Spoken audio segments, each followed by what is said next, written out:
soutient totalement l'action de l'Office français de la biodiversité. On pense que c'est un organisme qui est nécessaire et qui est important, surtout quand on est face aux enjeux qui nous attendent et dont on est totalement conscient. Et je pense que c'est un retour en arrière terrible qui, moi, ça me dépasse. Laurent Wauquiez qui demande, lui, la suppression de l'OFB.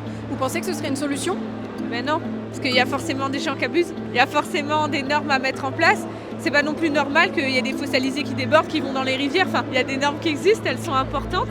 Et il faut qu'on puisse avoir un service public qui travaille, qui soit vraiment public, c'est-à-dire qui ne soit pas contraint par une politique privée, par exemple, et qu'on puisse simplement suivre les normes qui nous incombent. Nous, on est en région Auvergne-Rhône-Alpes et on a reçu un super courrier de la part de M. Wauquiez et M. Pannekouk qui détruit complètement le rôle de l'OFB, qui dit qu'ils ont de l'argent public qui ne sert à rien, qui les considère comme des gens qui contrôlent de façon trop incisive, qui empêchent les agriculteurs de travailler. Cette lettre qui est odieuse, qui est du bas de gamme.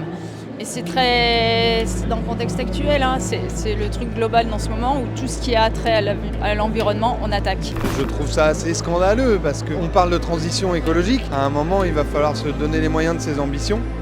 Et c'est pas en cassant le peu d'outils qui existent qu'on y arrivera. L'OFB, c'est effectivement une police, mais c'est aussi et d'abord une institution qui travaille à la préservation de la biodiversité. Est-ce que vous auriez un message à faire passer aux agents de l'OFB aujourd'hui ? Qu'ils ne lâchent rien et ils ont tout leur rôle et on espère qu'ils vont perdurer.